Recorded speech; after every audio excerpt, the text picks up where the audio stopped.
Good afternoon, on and all present here.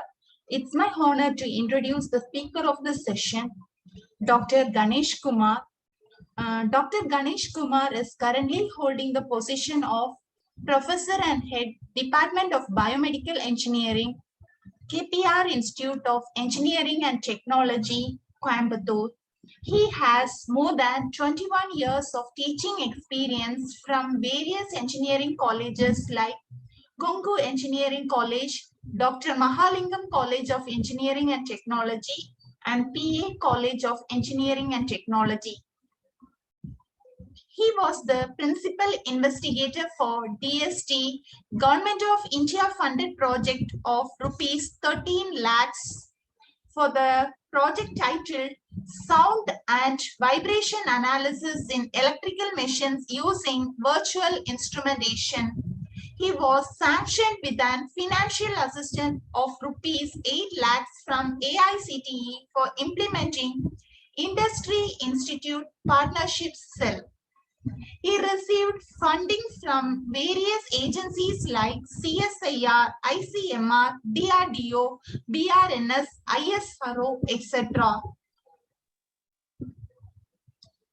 He has to his credit more than 30 papers published in international and national journals, 22 papers in conferences, 4 books and 3 patents. He is a fellow member in IE, senior member in IEEE, member in ISOI and ISTE, and approved chartered engineer under Institute of Engineers. He got the recognition from IEEE Transaction on Instrumentation and Measurement as the top 70 most productive reviewers in the past 7 years during July 2020. He was also recognized as an outstanding reviewer of 2018 by IEEE for the reviewership in IEEE Transactions on Instrumentation and Measurement. He was also awarded with the Best Paper Award, Best Placement Coordinator Award, Best Staff Award, etc. He got trained in Bosch, Regional Center of Competence in Industrial Automation Technology, Steel Industry Process in Tata Steel Jamshedpur, and LabVIEW Basics from National Instruments, Bangalore. His research area includes virtual instrumentation, process control, medical electronics, Tamil literature, and music. Welcome, sir. The session is over to you, sir. Good afternoon, all of you. Thanks for the nice introduction. And Madam, can you just tell me your email ID? I will share my slides. You can operate from there. Madam? Hello? Yes, sir. I'll share my mail ID, sir. Just tell me, madam. I will type and forward. SHINY. SHINY. RM. RM at yes, Gmail. Sir. Yes, sir. At gmail.com. Because here it is showing some error continuously unsupported format like that. Oh, okay, sir. I'll download it and I'll share it, sir. Madam, received my mail? I'll check it now, sir. Please, madam.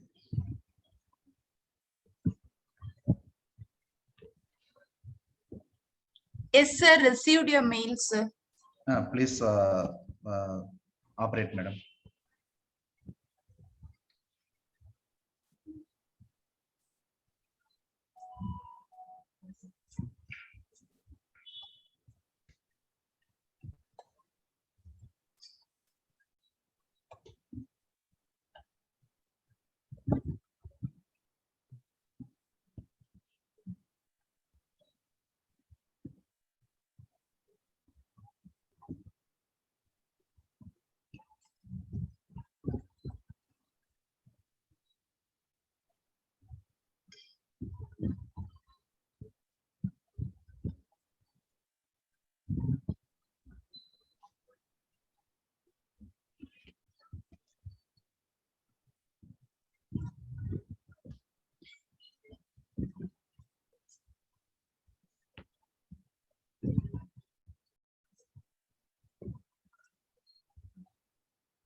Okay, madam. Thank you so much. Thank you. Okay, sir. Thank you.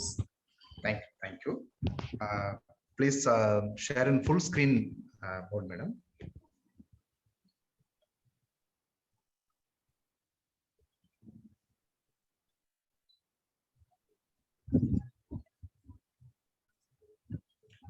Okay. Good afternoon, everybody. I'm really happy to address in this FTP on AICT FTP on effective teaching learning methods towards outcome-based education in phase 3 mode. And I really thank to the organizers of this FTP, and I thank Dr. S. Soundararajan, Principal of Valamal Institute of Technology, Dr. R. Sugumar, Head of the Department of Computer Science and Engineering, and Dr. VP Gladys Pushparadi, coordinator of this program, and Shiny Madam for having helped in presenting these slides. And this is one of the interesting topics everywhere talked now. And before my session also, you would have gathered some knowledge on National Education Policy 2020, outcome-based education, and learner aspirations, etc. And in this session, we shall look into institutional characteristics, developmental education principles. This topic is forever it is being discussed across the globe. And nowadays, this topic is perceived in different dimensions also. Dimensions should be different based on the learner or learner aspirations. But education is the continuous process according to the level of the learner, offering of the education system, method of teaching. There are different principles or educational policies evolved then and there. Nowadays, most of the talk on the online education once, and we are learning from home, we are learning from the place wherever we hold. But if you compare ancient days, medieval days, or modern days, lot of principles evolved according to the era of education and also according to the learner perspective. It is being determined by time or different expectations from the learner and country or diversity in culture or teachers' methodology or learning tools, etc. So normally all these factors are directly involving in determining the developmental education principles. But the major portion is always being considered to be from the learner point of view only. In the learner point of view, education is different at all times.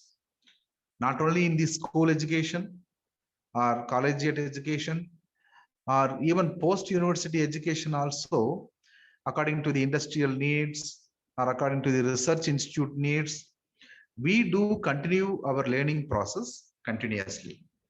So normally, if we talk education in broad sense, it is the character of learning or attitude of learning or physical ability of learning from a learner to shape himself the thinking of a formative mind. Normally, we grow continuously by grasping the physical universe across us. Physical universe trains us.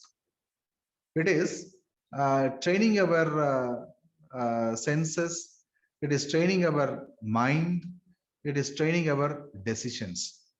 At a particular time, senses will become involuntary. It is observed and grown up. But this decision making and the education is a continuous thing. It is relying on this education principles. This education principles could be an intentional principle, could be an intentional one onto the learner. Who is framing this? A group of administrators or academicians or educational people are doing this as a process or a system, and finally it is being told for a time, quite a long time, as we do change in regulations in our university or autonomous pattern, as we do change in syllabus or curriculum of teaching according to the need of that era, as we do ICT tools or method of things according to the learner perspective, etc. So this developmental education principles will be based on the education system and the learner. So it is being constituted intentionally with the group of members who are all involved in this pattern. And when we analyze the philosophy of education, we shall wisely answer that it is to teach up to the understandability of the learner. It is to teach up to the understandability of the learner. That is the philosophy of education. So if the learners don't understand, then the purpose of educating or teaching would not be effective. So who can govern this? The individual can also govern this. When you teach some skill, some art, or some specific task, an individual can determine his own educational principle. But if it is taken across the country, if it is taken across the group of people, this is to be governed by an educational principle. So principle is different, policy is different. Normally, in a principle, it is a evergreen truth. So a learner is to be taught at their understandability. It is the principle. Learner is to be taught at their understandability. Then how a group of learner could be made effectively, or even how we can bring up the slow learners to the group, etc. Or for a systematic approach, these principles will become into policies. The principles will become into policies. Normally, to educate all the people, educational principles are being observed as regulations, regulations of a university, or principle of the education system, or policy of the governance, etc. When we uplift ourselves, this philosophy of education would be of different frames. That is idealism, realism, pragmatism, existentialism, and analysis. This is categories from a reference. These categories are from a reference, or in your a particular university's perspective also there could be some principles. And this, as I told already, this developmental education principles are evolving as a continuous process in the learner's world. In the learner's world, maybe the learner's world could be the implementation side. Principles are to be framed in the implementer side, but according to the need of the learner's world only, this is being evolved. Particularly in higher education, HEIs, higher education institutions, this formal programs, 3-year program, 4-year programs, or 5-year programs, or certificate programs need certain regulations, at the period of time. Or like NEP, National Education Policy 2020, we shall give a composition of different educations or different skills, arts required by the students, could be also invoked by the government or governance.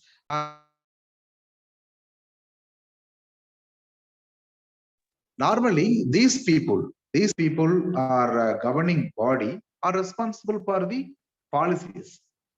And these educational principles are giving input to the policy makers, giving input to the policy makers to withhold the aim of higher education, and it is to be effective in the learner's point. So normally when we talk about developmental education principles, madam, can you next slide, please, madam? When we go with developmental education principles, it is field of practice and research with higher education with a theoretical foundation. So skill-based education are given with practical foundation. Normally, before we go for practical theories, it is necessary to have an developmental education, DE. We shall have a acronym D, that is abbreviation D now. This D will be instituted for a theoretical foundation in a developmental psychology and learning theory. So normally learner will aspire to learn in his classroom for a period of time. He or she shall not concentrate on complete day or complete period or complete session, etc. But when we go for development education principle, the psychology is also being taken into account by intervening the statistics of the learner, by intervening the perspective statistics of the learner. So the learner will acquire knowledge, will have some values, will have some skill, will learn some art after his direct involvement in the learning process. So that time, that learning theory also important. So as an educator or teacher has to concentrate on the theoretical foundation with respect to the developmental psychology of the learner. The psychology would be different on the time or country or diversity of field like India. Like that, it would be different. But in the learning theory, after a completion of a course or program, so based on these three attributes, a learner will have certain amount of knowledge or skill as an outcome. So in the outcome-based education, there is a creative and a correct assessment technique for measuring these things. Whether he or she has been given a strong theoretical foundation, and psychologically that methodology of teaching is matching with the learner's aspiration, or learning theory, what we are imparting to them is with respect to the subject, whether it is a technical subject or law or medicine, our principle is directly supporting to the learner perspective, etc. This developmental education will govern these three attributes. So their theoretical foundation we all teachers will do. So for quite a long time, before 3 decades before, there was no accreditation process, and we were not comparing with the global scenario, and learners were also a small group in the very higher education sector, etc. As we grow with the population, and also as we go with the more number of learners in India across the country, the percentage of learners in the school education or higher secondary education, after that higher education, doctoral education have become more centric on the learner. So that time, that psychology of learner will be different according to the university, according to the course. Even nowadays, if you see, even a student of engineering branch will look at different technologies, is aspiring different technologies in different online tools. There are many online resources, repositories available. So a learner is looking at different techniques. Even he is a mechanical engineering student or electrical engineering student or civil engineering student. Nowadays, they themselves thought that this which is offered in the curriculum will not be enough for facing his career opportunities. So they go for different online education repositories and enriching their knowledge. So the statistics are being intervened before framing the developmental psychology.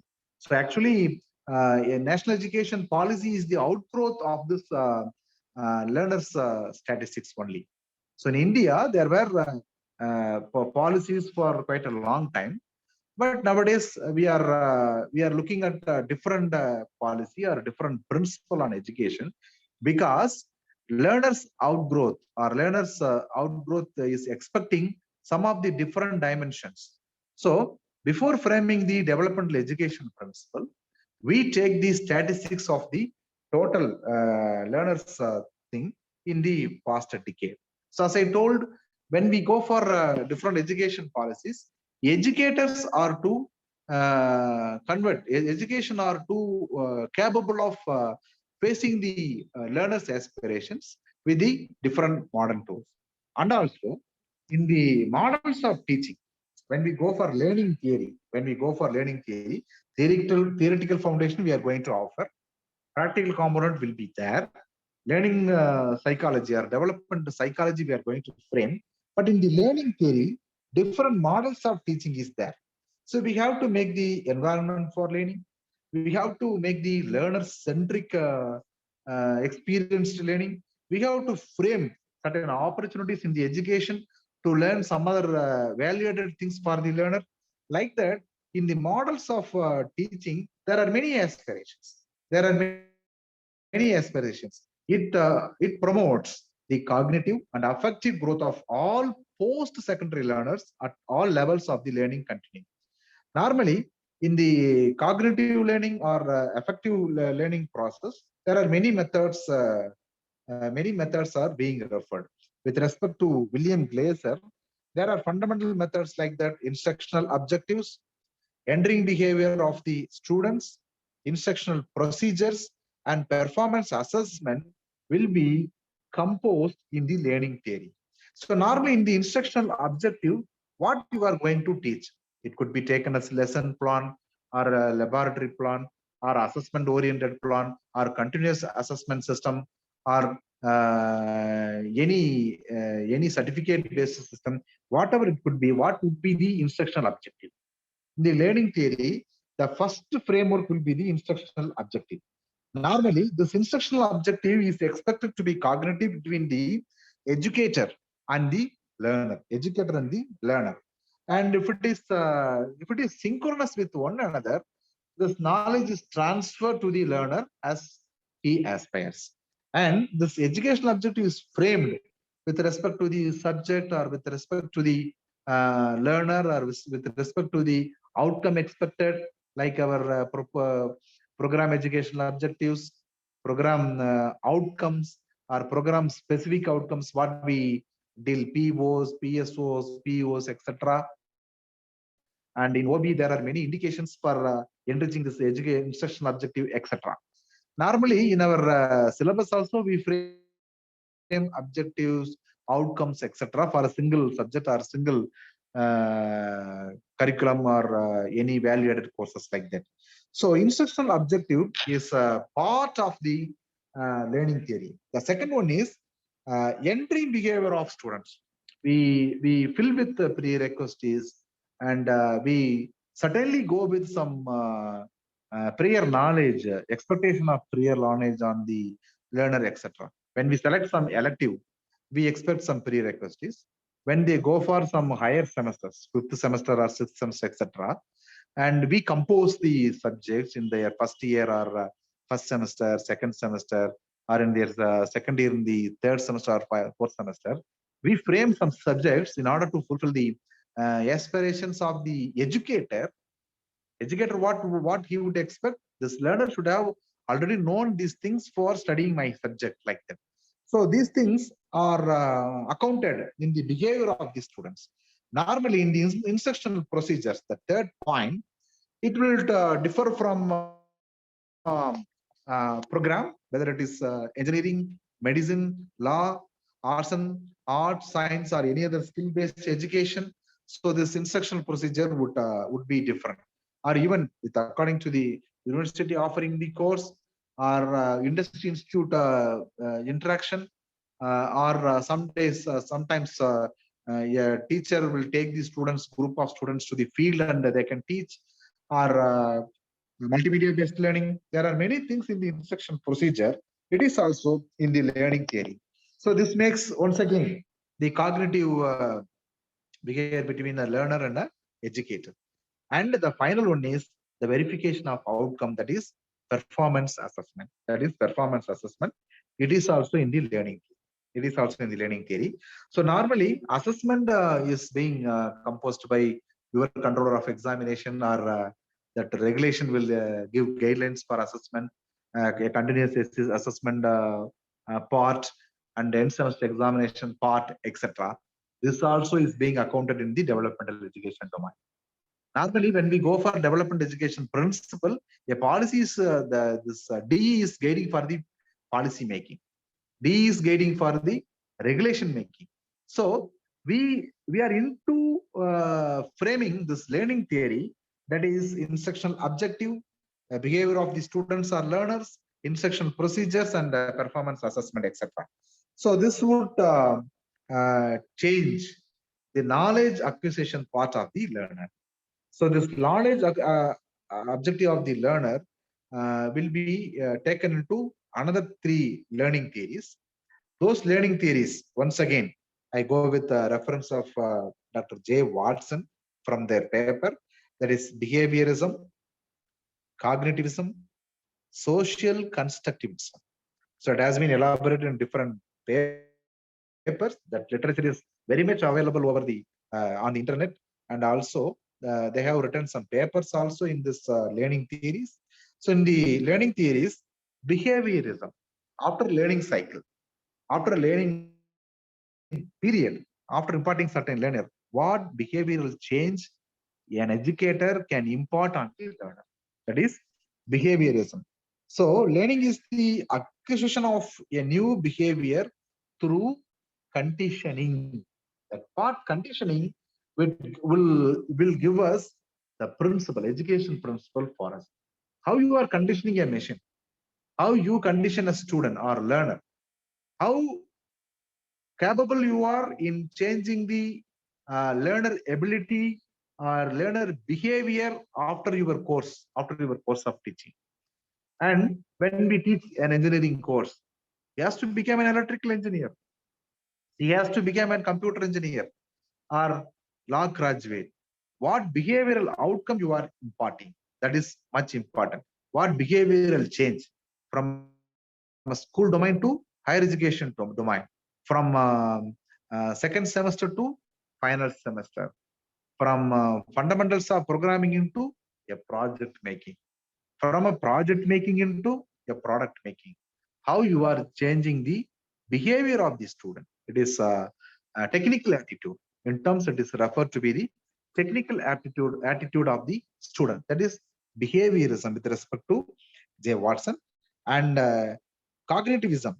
Normally, we have to move in a team for recognizing others, for analyzing others or the process, or for imparting some reflections by doing our technique onto the process, by applying our knowledge onto the process, for creating something, for making something, for evaluating something, or to at least understanding the education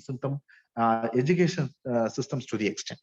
So this cognitivism will not happen your own colleague or your own friend only. It is going to happen to the entire society or entire system of learner. So all these things are expected. It is expected on recognition, reflection, analysis, application, etc. So this is expected during the course of learning. Normally, when that is post-school student is entering into the college, within 3 months, he could make many friends. On the first day, even the 3,000 people's crowd, he would himself feel alone. But within 3 days or 1 week at time, he will have a small group of people with him. Between first month and 3 months, if you measure his cognitivism or interpersonal skill, he started learning his friends group or visiting the entire campus. He understands the professor's mentality, etc.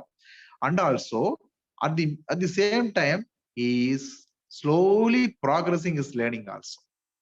It is a slow mechanism what an educator can make inside a learner. That is very important thing.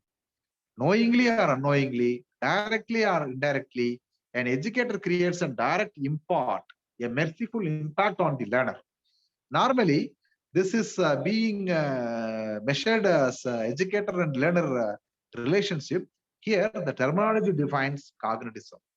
So, cognitivism is the terminology for closely observing as a flower blossoming, a closer observing of the learner's changes in his mind or in her mind. So, this normally happens when we cannot understand. When a teacher sits in her mind and changes her approach, etc., it is normally happening like a blossoming. And social constructivism, we take pledge in our graduation ceremony. I will work for upliftment of the society, upliftment of my country, and I will serve better to my society for upgradation. Like that, we are taking. And with reference to the some of the educators and education systems, this is uh, mostly true in all the learners' life as they pursue their career. Any career, not only the professional career, any career, whether he or she chooses the same career what we had learned in his collegiate education, or he's doing his own business, or different career they opted. Anyhow, this social constructivism of the education working on them. Normally, a student could have pursued engineering degree. After that, he would have run some hotel, but his aspirations on the business will have some constructivism, social constructivism from his engineering point. So this is directly an impact. Cognitism may be the indirect impact. Social constructivism will be the direct impact on the learner. So this is also there. So normally theoretical foundation, book to mind. Theoretical foundation, book to mind. What development educational principle says?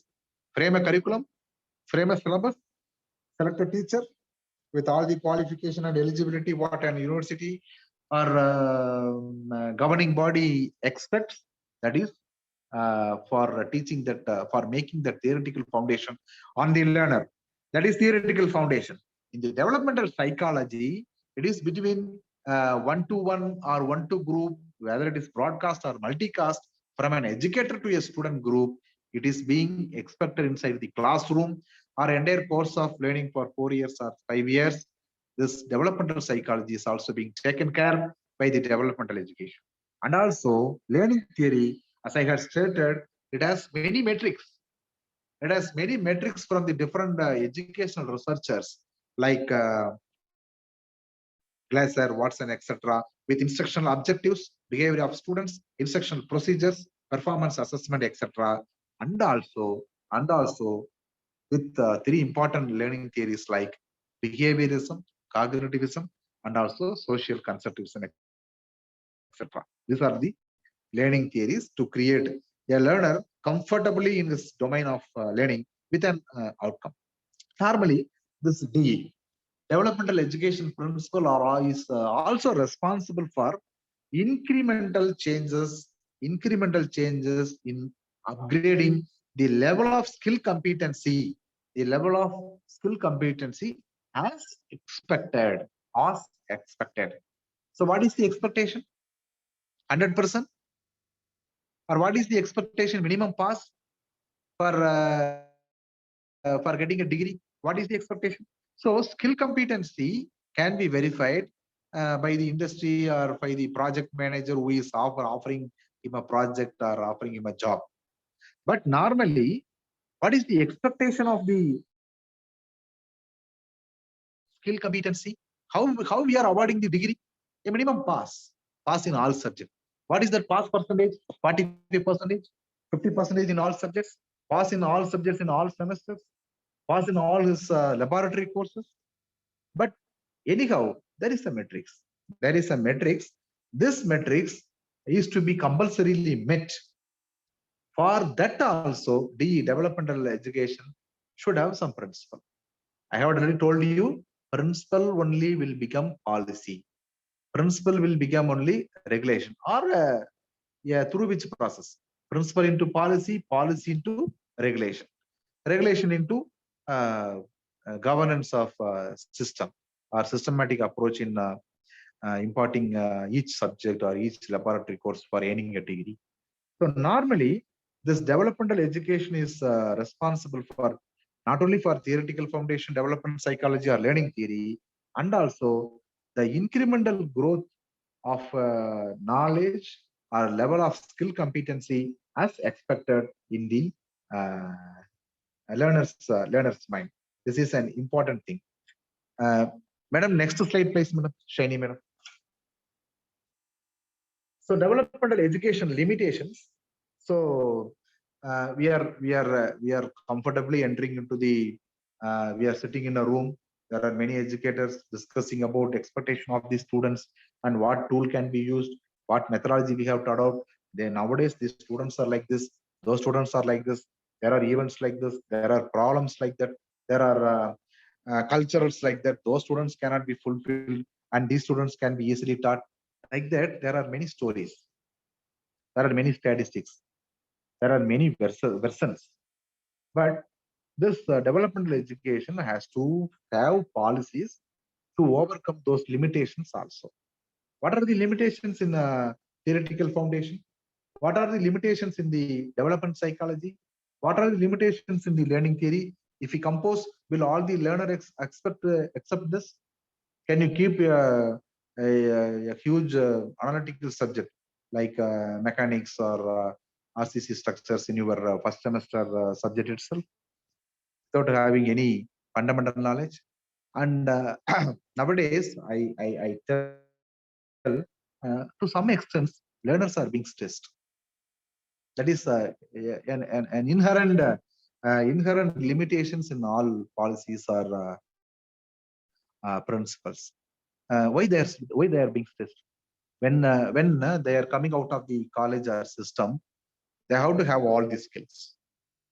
They have to when a mechanical engineer comes, he has to learn all the mechanics in Benz car, Audi car, or Maruti car, everything. When a civil engineer comes out, he has to go with all the that is domestic buildings or industrial buildings or complexes or hospital buildings or any business buildings, etc. It will not be developed definitely possible. And how a principal can directly submit policies for in that learning theories? No, that is not possible. When we go for learning even after their degree, that's what my dear friends, we go with PEOs, program educational objectives. Normally we have POs. POs includes lifelong learning. Lifelong learning. There are 12 POs. There are 12 POs from that is design and development, complex problem resolving, environment, engineering and society, project management, communication. Like that, into lifelong learning, there is some phenomenal program outcomes. But for our measurement, for our immediate measurement, we have program specific outcomes, PSOs. 2 PSOs or 3 PSOs, we have program specific outcome.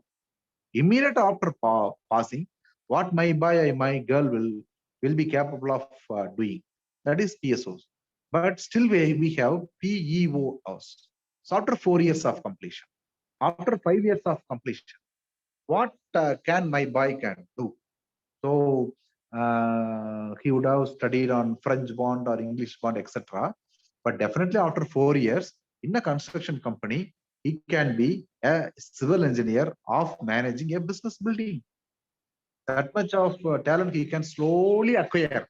Like that, we can guarantee by our PEOs, program educational objectives.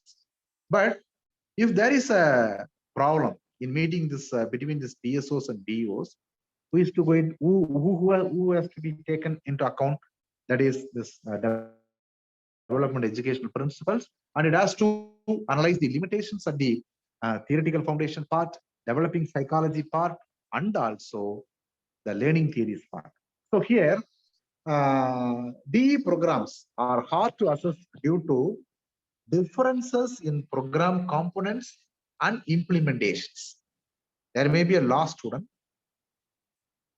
There are nowadays dual degrees and joined courses, different joint courses we discuss.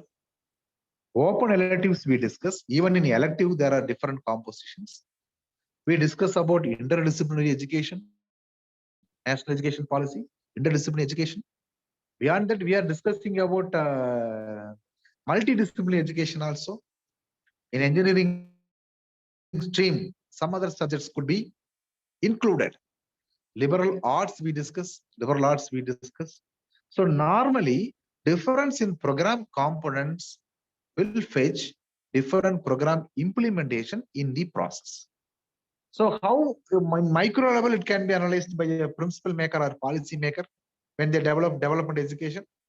So that's what many members, different categories of members on the panel. They do work for 2 years or 3 years for evolving a national education policy, or they work like task force members in that policy making, etc. So when we go for limitations, studying limitations of this thing, the primary component is not only the diversified students, diversified learners. Learner is a learner across the globe. But when we are offering different programming, the same system will work. Same system will work for a civil engineering students and a law students and a medicine student. So since we are discussing about interdisciplinary, even in engineering, an engineering aspirant or a learner should have knowledge on different domains. Or normally, when we go for multidisciplinary work or multidisciplinary concept, we have to go with a different program components, etc. So knowingly or unknowingly, in the system itself, you will face different limitations. A group of member can resolve this immediately, but we are anticipating, we are perceiving these kind of things would happen. So this is the barrier between making a policy from the principal. Principles can be easily constituted. Developmental education principles can easily be constituted. When these constituted principles are into the policies or regulations, it is to be micro level. So we have decided ourselves to offer interdisciplinary education across the globe. We are across the nation. We are decided to offer these are all the courses. These are the liberal arts programs. These are all the values a student has to learn. These are all the mandatory courses, non-credit mandatory courses a student has to learn. These are all the open electives should be taken by the student, or electives, professional electives like that. So when we go for principle into policy, principle into regulation making, these limitations, first limitations in this slide, differences in program components would appear. So how we can handle these limitations? By simply putting a system. Controller of examination will do. This is the assessment pattern. You do anything. You teach first unit first, fifth unit first, third unit first, anything. Right? This is the assessment first. There will be this many multiple choice questions, this many descriptive questions like this. So a controller of examination will implement a system for assessment. So that educator can be a Nobel laureate or a professor in his domain, whatever may be. This is my pattern of assessment. You impart subject knowledge onto your student. So there, that system itself will face some limitations. For a sake of a fast learner or slow learner, for a guy who have completed his project in his internship and is ready to submit immediately, for a guy who is wondering for a project title still, after 3 months or so, some of the students would come at us, sir, there is a possibility to change the project title now. We are not interested. Arey boy, within 1 month, your project is going to be completed. How you are going to change your title like that? We ask, but there is some inherent thing. So how will you resolve this slow learner and fast learner? So this developmental education uh, uh, principle evolving, this limitation comes at the micro level. Then lack of comprehensive evaluation. How this can be implemented? Think for a while. There are 5 subjects taught in a day, or 4 subjects taught in a day. So when these subjects are being taught in the day, will a student observe all those subjects?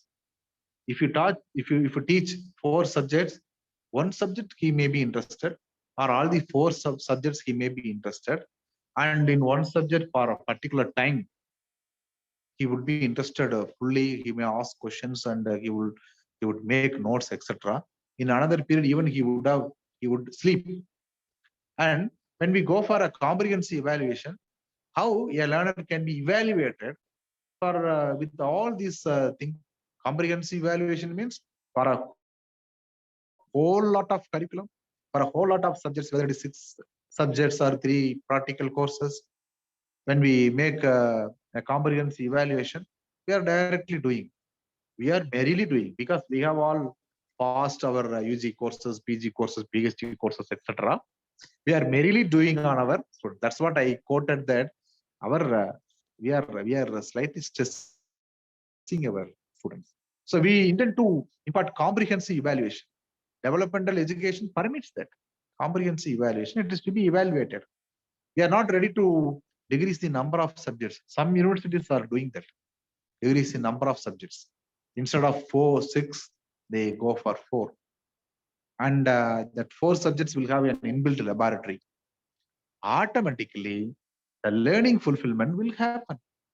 Even they adopt one mini project for that semester as a project of having all the knowledge of all the 4 subjects, what they had studied in their subject. So this comprehensive evaluation is will make some major limitations. That's what, my dear friends, our students are not capable of listening all these subjects in all the days. We have to agree that thing. So this is the limitations. And data limitations. That is, we are ready to solve this problem. We are ready. I have a very good neural network model. I have a very good deep learning model to resolve this problem. I take some 100 students as sample, 100 students as my sample. All are same discipline students. Even all are same semester students. To take, even if there is a method to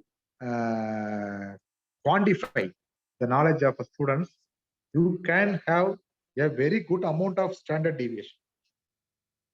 So normally, this data limitations for the past years, we have data in terms of pass percentage. We have the data in terms of number of subjects offered. We have the data average marks secured by students. What was the highest CGPA? What was the lowest CGPA? How many students were with no history of arrears, no standing arrears, average pass percentage, and institutional average percentage, etc. We have. But all these numerals are the outcome of the assessment pattern only. Suppose if we interrupt a student in different assessment pattern, he would have excelled 100%. But we have a common assessment things. So with this common assessment only, we have data. So we do not have the data for specific learner perspective. That is individual learner's perspective. We don't have the data. Or we don't have the data for his knowledge. That is quality of knowledge, or that is we cannot quantify the knowledge has been imparted into him or her. So normally, when we go for discussing about the limitations in framing principles on theoretical foundation or developmental psychology or learning theories, these are all the, I would say, these are all the major limitations. differences in program components and implementation, lack of comprehensive evaluation, and data limitations.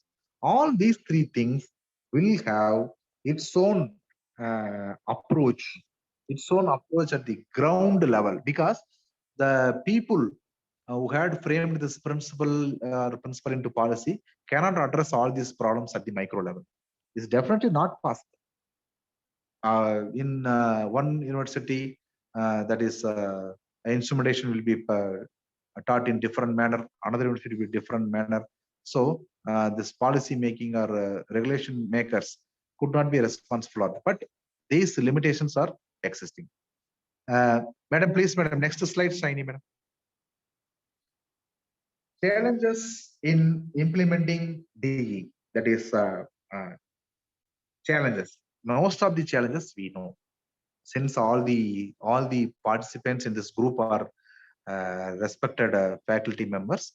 The common challenges only I have enlisted here, and I have collected some points based on some reference papers, etc. Curriculum design and instructional strategies. This is in this instructional objectives. In learning theory, we had studied some 4 major categories with respect to William Glasser. So this is with respect to curriculum design and instruction strategies. So you know very well that autonomous is the freedom to experience the quality of education. Autonomous is the freedom for experiencing the quality of education. So we are empowered to design curriculum or instructional strategy, etc. When it is offered to the affiliated colleges, it is common. A forum of people approves, and for 4 years we follow. So normally they have the challenge. The people in the forum, that board of studies members have the challenge to fulfill a student from first semester to 8th semester, and also to fulfill the stakeholders. That major stakeholder would be society or industry only. They are struggling hard. How a curriculum can be framed to match the industry, and also without stressing the student or learner, how it can be imparted within him. Industry is expecting this much thing. Learner wants to have a relaxed learning. How it is to be bridged? So the people in the board of studies or academicians are struggling hard, and they feel always it is a challenge. Nowadays there are some students beams also they are addressing on this problem. So our question paper is like this. We are easily making marks on multiple choice or like that.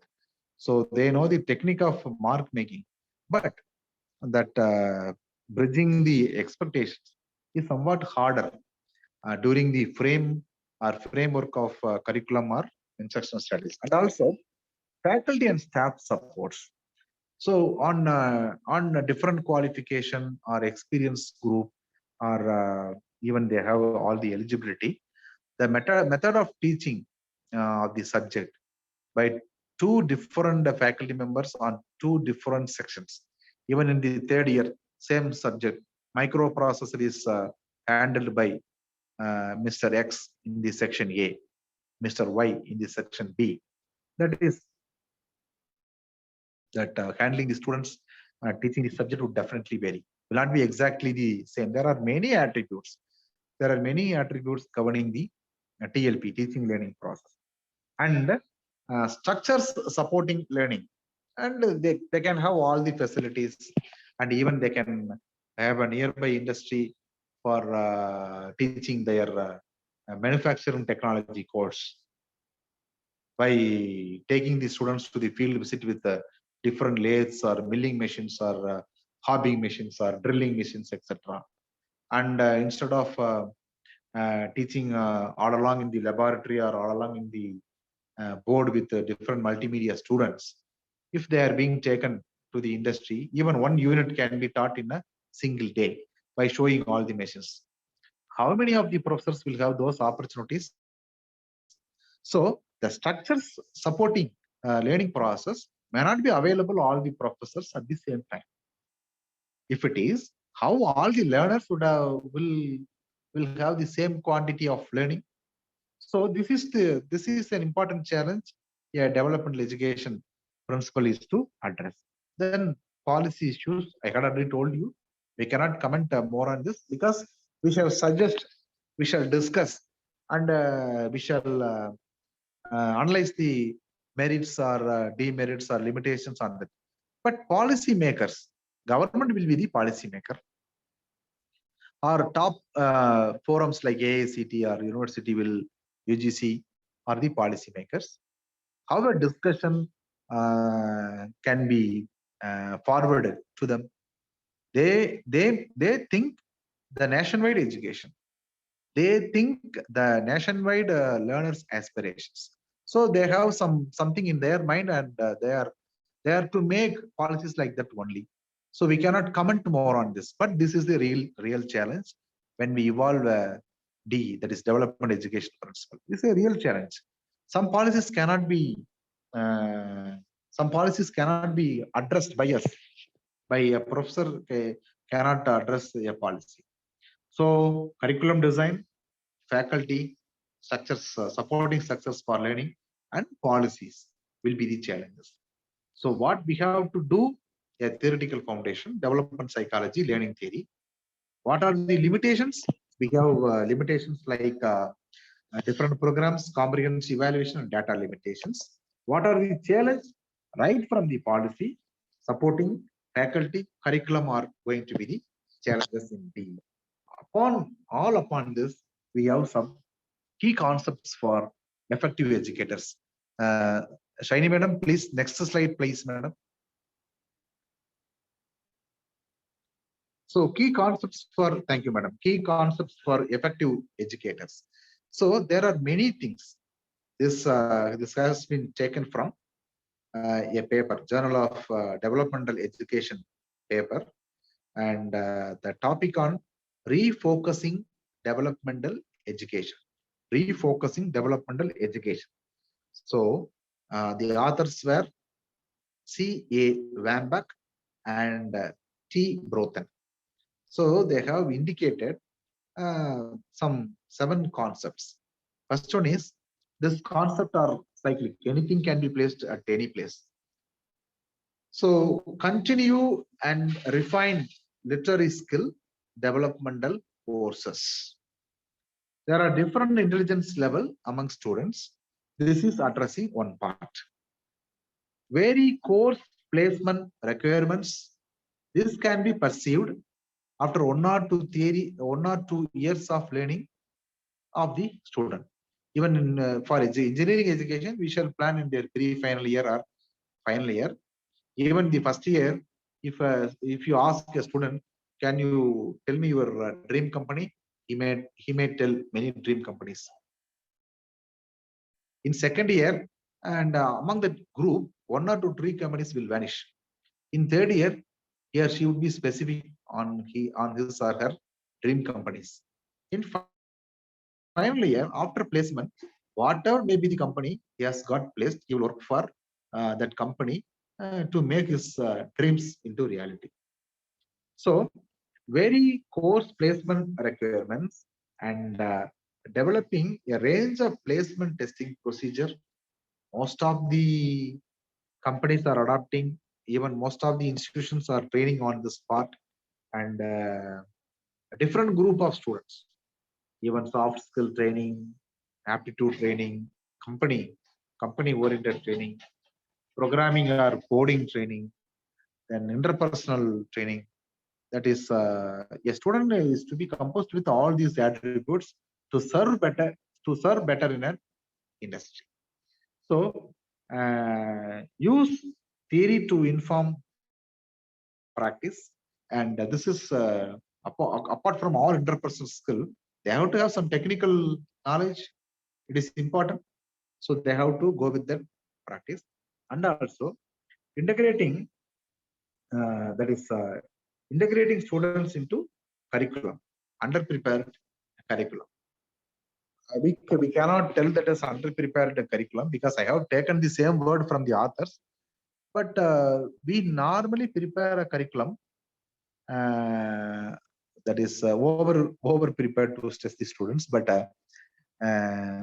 if you want to fulfill all the learners, we have to reduce subjects. If you want to fulfill all the learners, they have to be taken 100% practical things without boring them. Even that thing also, we cannot expect how many of them would progress better. And even in first year, there are students to do projects by their previous experience. Even at the final year, students are struggling for their project. Then how it can be claimed under prepared, over prepared like that? But it is to be addressed as the key concept. Then adjusting program delivery according to the institutional type, the major point, important point. So that is some of my one of the students along with parents came at me. That is last week. Sir, my daughter wants to study BTech Electronics and Communication Engineering. BTech Electronics and Communication Engineering. Madam, we have BE Electronics and Communication. No, sir. She wants to do BTech Electronics and Communication Engineering. Then I have taken where what is BTech, what is BE. Information technology will be given a degree BTech. Fashion technology will be given a degree BTech. Textile technology, chemical technology. So in IITs, Indian Institute of Technologies, the degrees are given as BTech. But in affiliated colleges, this is called as BE, Bachelor of Engineering. And if you can understand, I can open the syllabus. See, madam, this is BE, Electronics and Communication Engineering. This is BTech. And even there are courses, Communication and Computer Engineering. So the subject, most of the subjects are going to be common. The knowledge, what your daughter is going to acquire is going to be almost common. And also placement opportunities are also there. Like that, when they are asking some clarification, we go for explaining them at our level. But they are expecting an answer simply, why don't a BTech instead of BE, ECE? We are struggling hard technically, both are same, like that. But they are expecting some coin word. One student asked me, sir, in your college, do you offer photonics? Photonics is a field of field coming under physics, and there are many researchers. Even you can go for some industries or research institutes after studying. But we have a subject called optoelectronics. By studying that elective or core paper, you can get enormous knowledge on photonics. We have a subject on fiber optics, and this is dealing with some applications of photonics. Like, no, sir, we have a degree on photonics. So normally, when we go for answering one question among a million student, it may be struggling. So program delivery, adjusting the program delivery according to the institutional type or according to the learner type is not always possible. How will you tune a degree with respect to the individual learner? Or if there are 500 colleges affiliated to a university, how you will tune with respect to one institution? How a university can afford to tune curriculum with respect to individual institution? It may not be possible. So that's what university experts, these are all the facilities are to be available. These are all the faculty members qualification to be met. These are all the other library computing facilities are to be available, etc. Like, so all the learners cannot be adjusted to the institutional type. Like that, all the institutions cannot be adjusted to the that is, university cannot adjust to the every specific institution on their specific need. I would intend to say specific need. So this is another one. Finally, integrating alternative teaching methodology with respect to the learners approaches. Learners approach nowadays at common to get a degree. There are learners.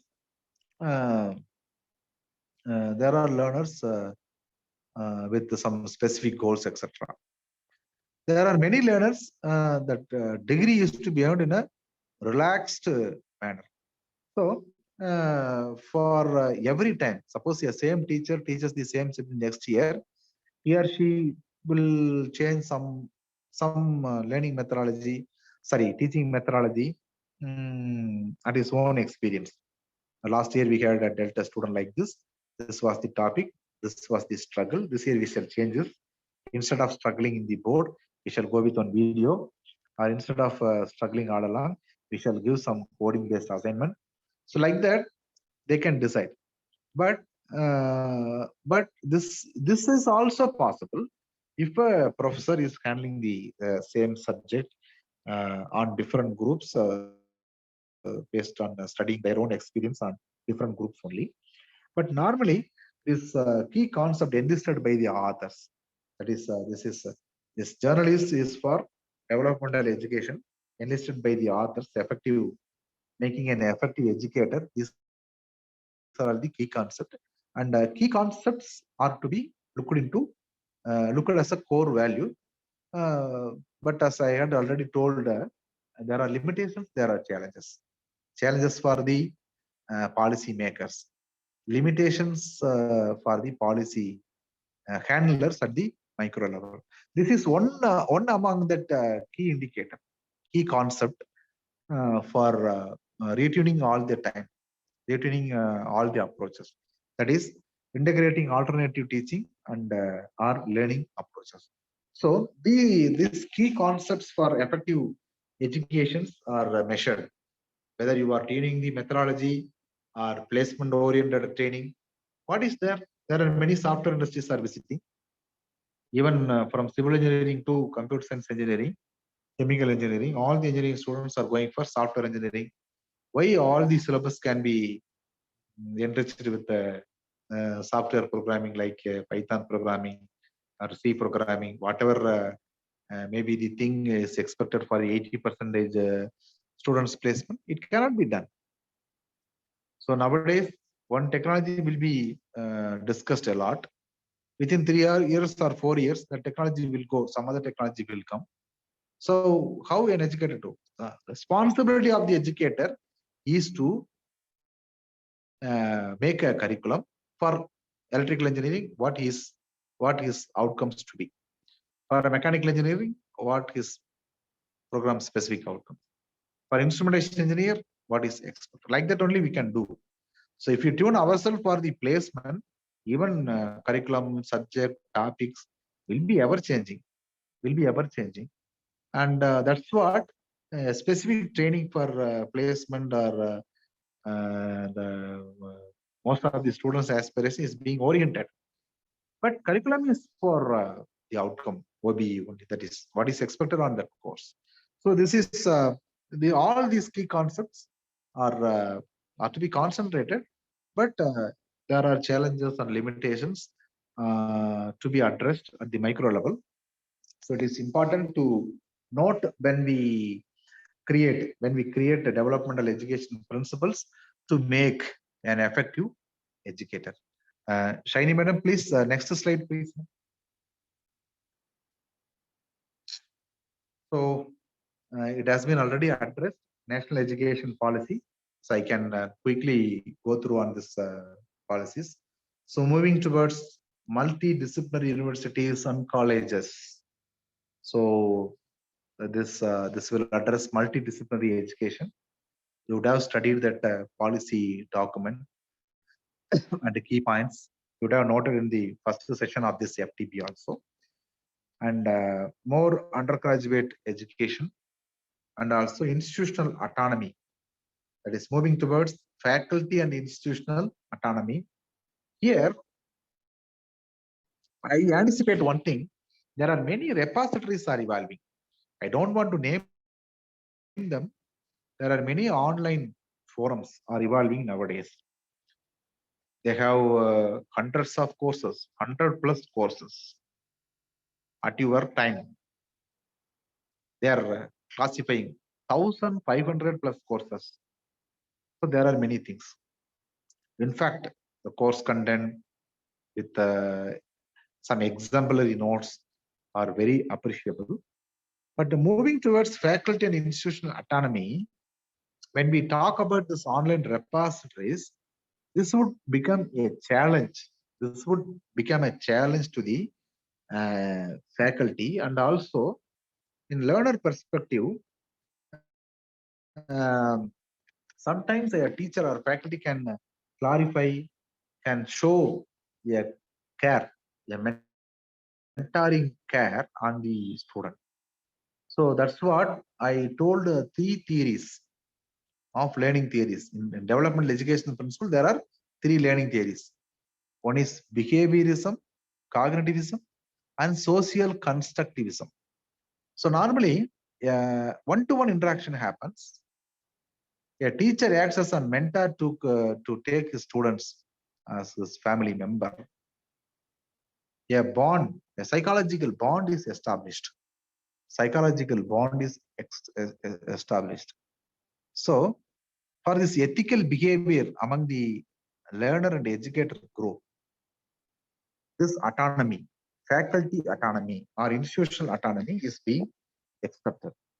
And also it is it will so happen, revamping curriculum, pedagogy, assessment, and student support.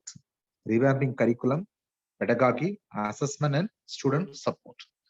So these key factors, that is multidisciplinary, autonomy, revamping something, whether it is a system or curriculum or pedagogy, whatever it is.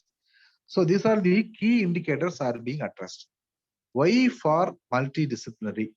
It is expected. It is expected because a robotic engineer needs to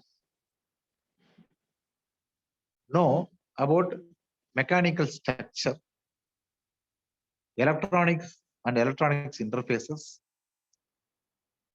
sensors with programming interface, etc.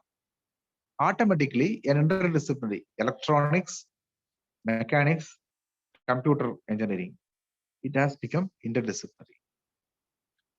When we go for product making, registering a company, business promotion, and marketing, quality control, mass production, etc., all these things will come into picture.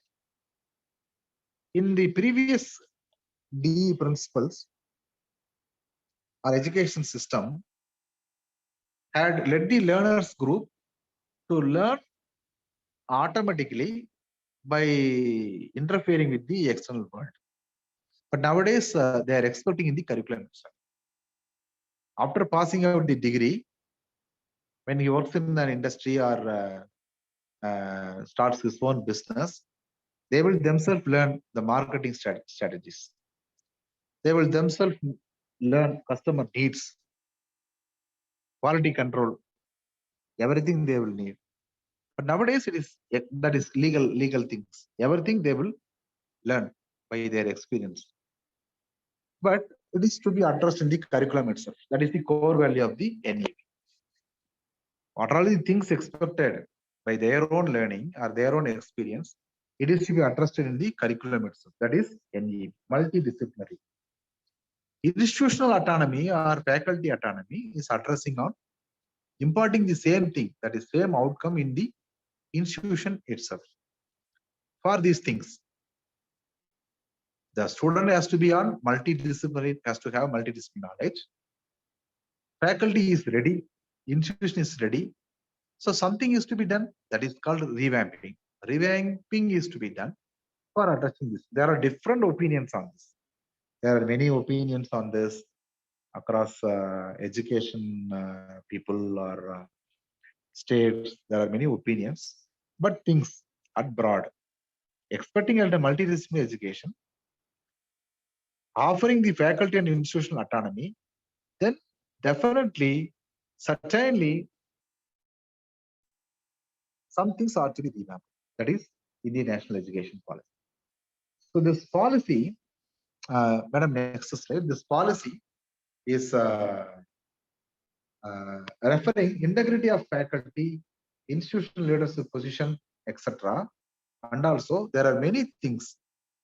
Even if you type HEI, many things you learn that policy. Even there are some 80 or 90 questions in that questionnaire. We answered in a panel on this national education policy, and we struggled hard to answer some question. At least 20 to 30% of questions we struggled to answer that NEP document, because either way it is good. If you think in this side, there are some merits. If you think another side, there are some merits. So, but they are asking a specific answer. How to answer? Mostly in higher education institutions, that is those questionnaire. I have personally, I'm telling, I have gone through completely all those questions in answering them. There was a question before 6 months I answered. So this higher education institution point, there are many things are going to happen, really happen, and it is addressed. There is a thing, light but tight.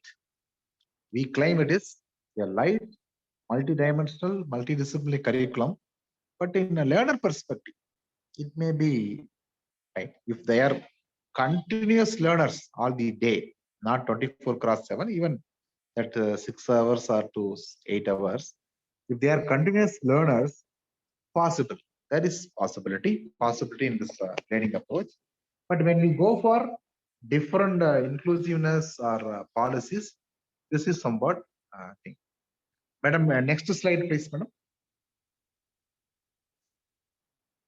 So, role of NEP in implementing DE, very important thing. How NEP is helping DE, or how DE, development education principle, is can be integrated with the NEP. Very simple thing. A direct answer is learning theories. Learning theories, whether it is multidisciplinary education or specific education or anything you intend to bring, whatever may be, NEP has to help, or DU has to align in the single word called learning theories. Learning theories. So learning method na educator will only be responsible. When a learning theory, when it is said to be learning theory, educator and learner will be composed. So learning theory is the direct answer on this part. Normally, in the learning theory, it is to bring back Indian tradition to create a well-rounded and innovative individuals, etc. So I just quoted the ancient education system, medieval education system, etc. Those days, Gurukula Kalvi, Gurukula was there. That aspiring learner called a disciple, Shishya will approach Guru, and morning time he will have his own timetable on teaching some subjects, and all skill sets required for facing the society will be taught. That is management strategies, Darga Sastra, everything.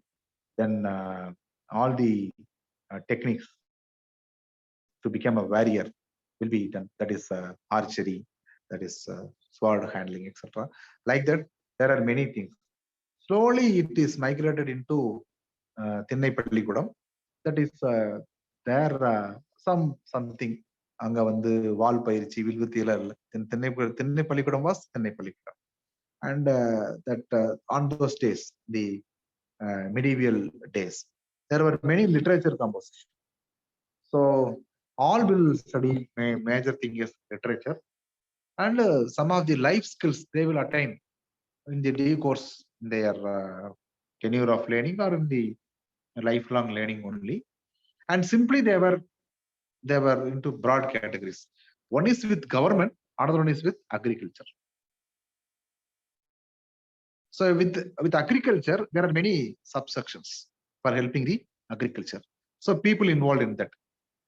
So there are many things involved with agriculture. and many things with government, that is Raja, king. With Raja will implement some system of economy for making yuddha with other countries, like that. There were only two major professions. One is taking care of the food agriculture. Another one is assisting the king in taking care of the country. There are many subsection of professions allied with the king and allied with the agriculture. But nowadays, civil engineering student studying on nanotechnology, electronics, programming, etc., all are studying all. All are studying all. That is multidisciplinary education.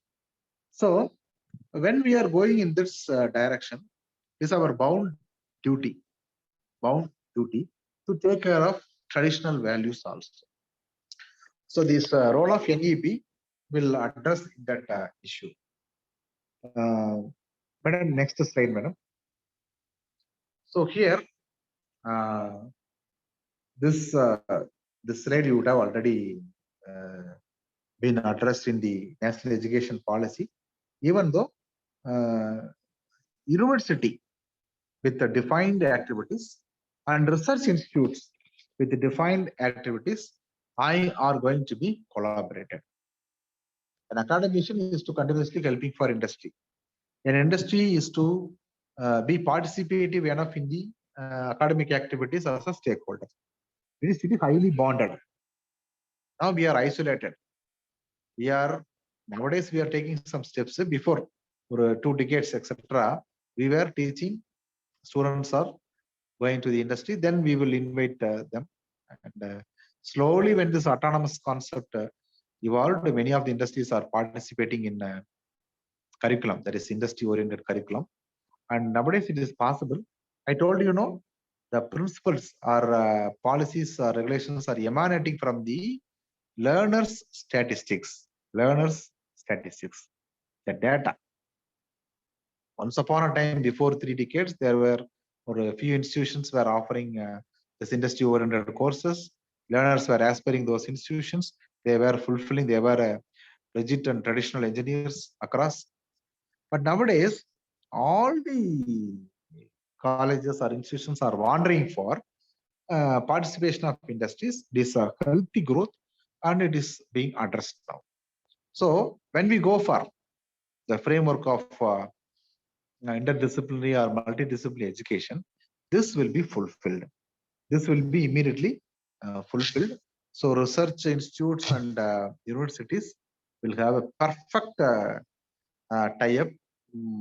Definitely in the near future, it will be achieved. And when we go for achieving that thing, competency among universities or competency among faculty members, even competency among individual learner will improve. So you have to be specific. You have to have specific knowledge. You have to be specific. What you are known for, that question is to be answered. So this is possible when we go for a healthy tie-up between industry or research institute and university. It can be addressed in the national education policy also. My dear friends, there are 3 more slides. So, madam, please next. So in the autonomous degree granting college or any higher education institutions are taking care of their autonomy and their plans or continuous actions.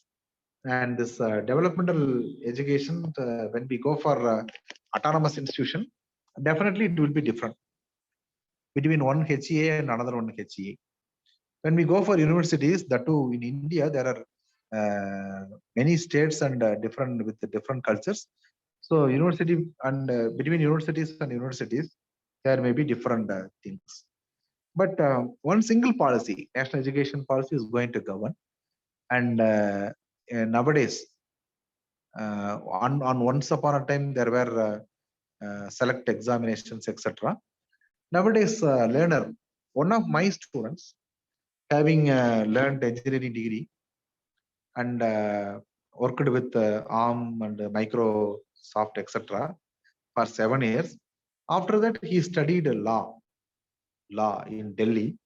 Now he is practicing law as a lawyer. But he was an engineer by profession when his first course.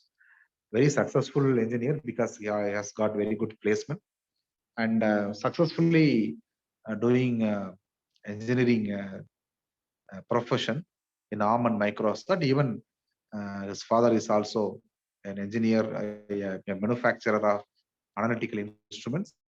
He was looking after that business also. But we don't know how he was stimulated. He is now into a lawyer profession, law profession.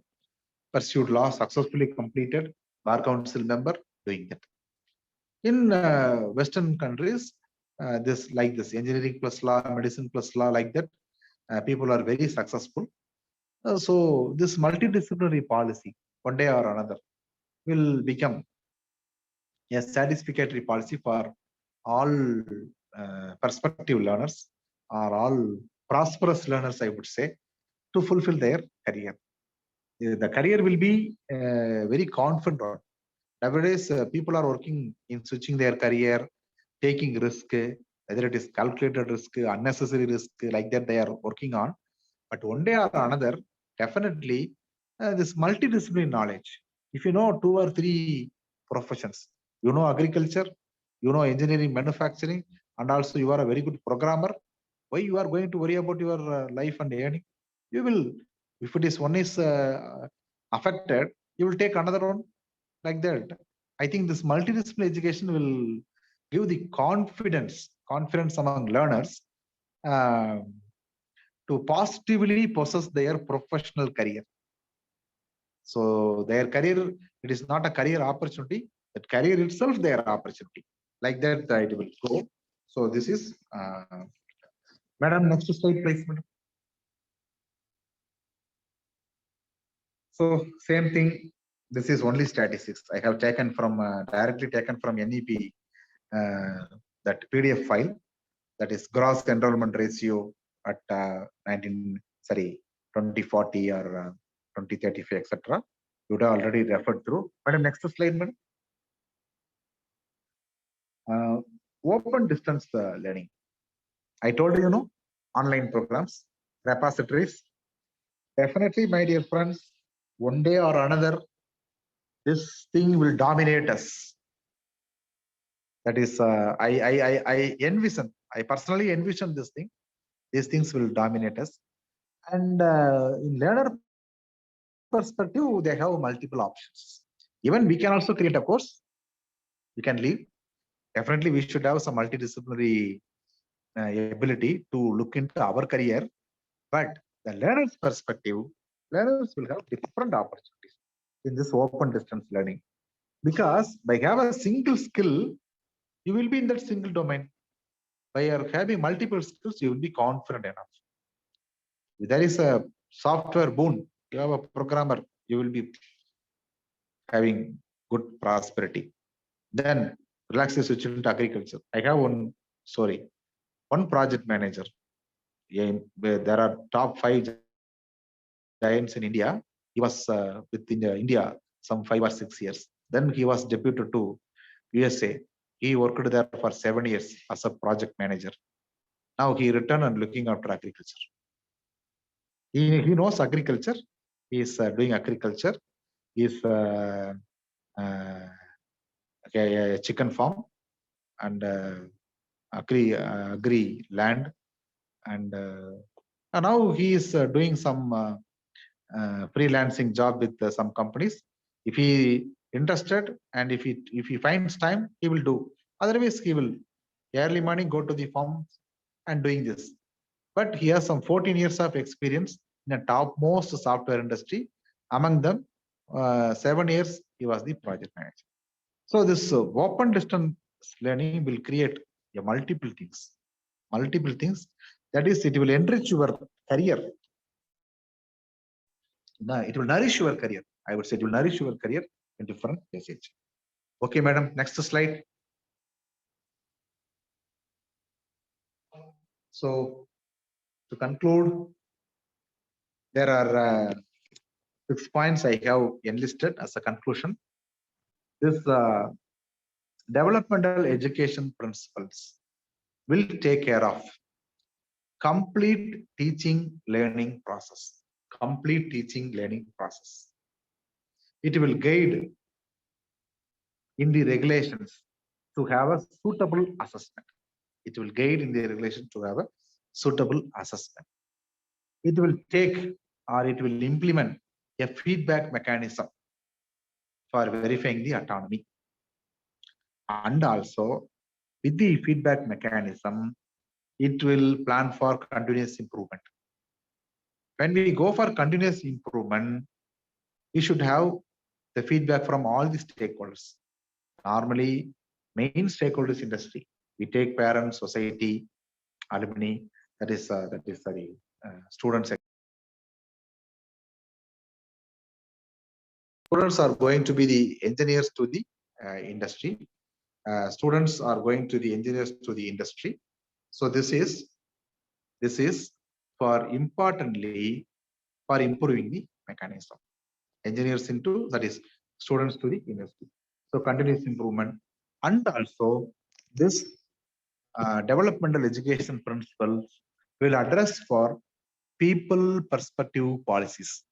I want to say people, learner, educator, governing body, university people, society, industry, etc. All the stakeholders I intend to involve as people. So people perspective policies. To conclude with, so this DE, development education principle, will take care of complete teaching learning process, and in addressing suitable assessment systems, feedback mechanism, ensuring stakeholders participation, continuous improvement, and also people perspective policies. Thank you so much, Madam. Next slide. Thank you so much. Thank you so much all for listening to this session for some more than 1.5 hours. Thank you so much. And there are, I have already shared my presentation to Shiny Madam also. And I thank once again the organizers of this FTP, that is AICT sponsored online 2-week faculty development program on teaching learning methods towards outcome-based education. I thank once again the principal, Dr. S. Soundararajan, and Dr. R. Sukumar, HOD CSC, and also the coordinator, Dr. VP Gladys Pusparadi, and also Madam Shiny Madam, for giving me the chance in addressing this thing.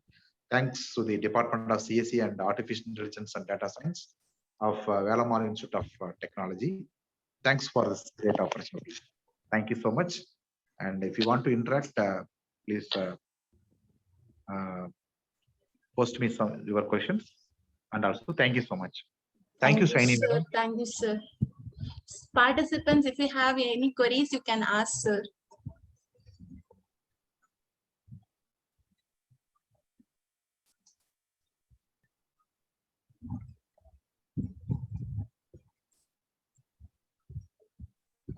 Sir, can I stop sharing the screen, sir?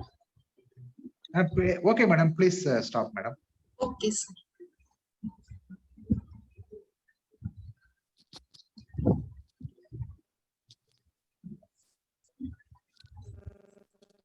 Hello. Hello.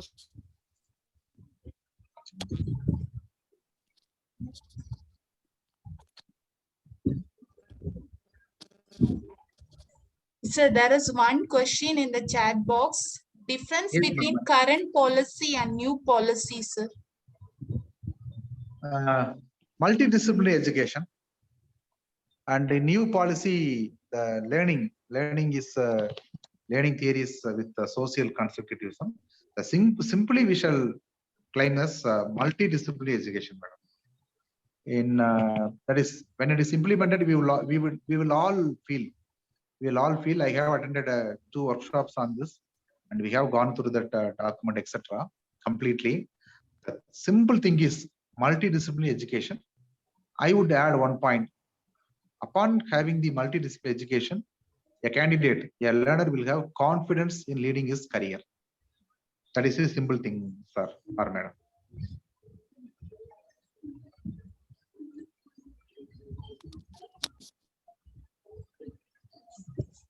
Hello. Good afternoon, sir. Sir, good afternoon, sir. Sir, regarding as you mentioned, each theory subject should have a practical lab session. Yes, sir. That is for example only I quoted that. Yes, correct, sir. Yes, that's I also have that in mind. Suppose the students will get more interest and they will understand the actual concept. If they Yes. have for every course have the corresponding lab. Without lab, we should not have any theory like that, especially for technical. When you are teaching a Yes. technical subject. Engineering subjects, engineering Yes, sir. subject, it is preferred, sir. Yes, sir. That is one thing, sir. Another one, and they should give same credit, sir. What happening? Many of the universities or many colleges they are giving less credit to the practical. That is lab that's courses. what I addressed. That's what I addressed. We shall discuss in the forum. We shall discuss in the people, but we shall not approach policy makers to take a decision. That gap is always there. That was that's what I addressed. It was a challenge. So credit is to be given, but according to the university or policy, it is totally different. Even on lab course will be in the next semester when the theory is studied in this semester. Yes, sir. Like that, it is there. That bridge is addressed in my third slide as limitation. In fourth slide, it as challenge. It is there, sir. Micro level, if you speak, Yes. there are many things in the technical education, especially in technical education. I too agree with your point, sir. Because of lack in practical, sir, students are struggling even in the final year also to do small projects. Sir. Yes. Definitely, particularly if they go for interdisciplinary projects like coding, electronics, and mechanical structure, and if they don't the specific laboratory course, they will definitely struggle. But in autonomous systems or even in the project guide point of view, sometimes it is being addressed properly. Some guides will collect all those things to nourish their project better. So it is individually being addressed. Or in an autonomous institution, by open analytics, it is being addressed. But in common system, it cannot be addressed in the micro level, sir. Yes, sir. Another one point is, sir, as you told, nowadays they're bridging the gap between the academy and industry, but still a lot of the differences from industry to the academic. At least at the final year, if you have that whatever the industry they're doing, the students can go there, or the industry people or come over here, or faculty can go and get training in the industry and come over here. If that is, I think it will more benefit for our education system, especially in engineering. Yes, sir. Before 2 decades, it was rarely happening, but nowadays it is happening, sir. Even more field visits, internship, and a teacher is particularly fetching some industry person to address his own particular topic or particular unit, etc. Before 2 decades, it was something, but nowadays it is happening in all engineering colleges because professors are taking care and they are addressing the industrial needs of the students.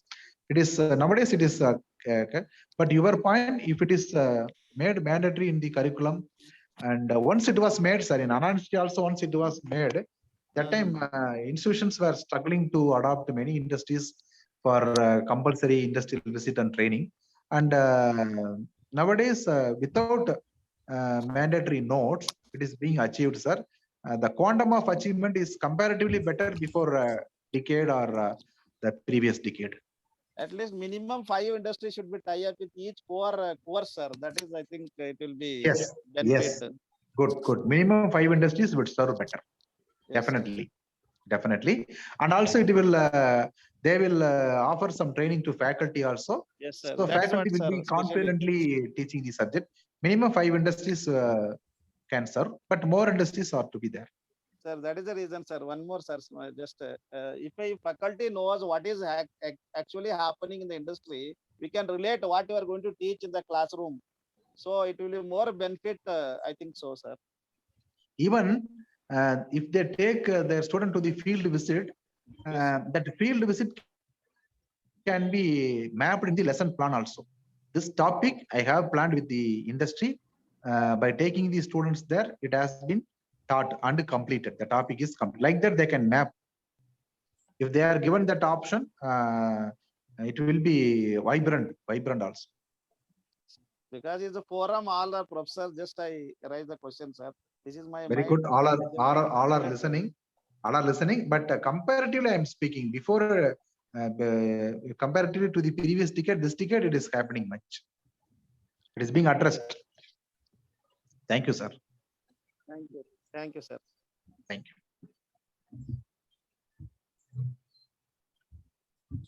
So no more queries, I think, sir. Okay, madam. Thank you so much. Thank you all professors and all academicians. And I could see many senior people in this list. I can see on a different group of academicians I could see. Thanks for honoring me by attending this session, my dear professors. We shall keep in touch in the technical world. I have shared my slides with Dr. Shaini madam, and also we shall have keep in touch. And I request organizers to share the participants list with their college to me, because we shall have a closer contact with them in the near future also. Thank you so much. Thank you all. Okay, Thank you so sir. much. Okay, sir. Good evening, honored all present here. On behalf of Velamal Institute of Technology, the management, principal, faculty members, and everyone present here, thank you, sir, for spending your valuable time, giving us an insight on development education in research and higher education, its limitation, and its challenges in implementing development education. Sir also highlighted on the insights of the ideas and views of National Educational Policy 2020 and how it can be implemented for DE. Thank you, sir, for sharing your wonderful ideas. Thank you, sir.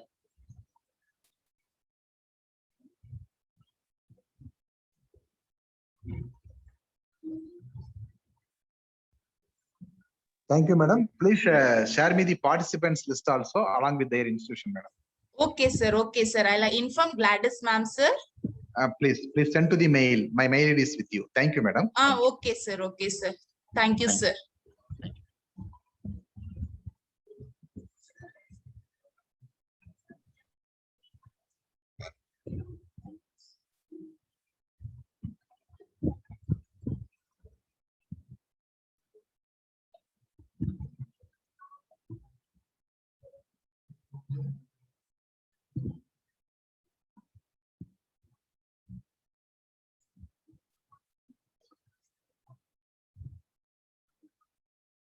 Okay, participants, we'll close today's session, and your next session is by tomorrow, 9:55 a.m.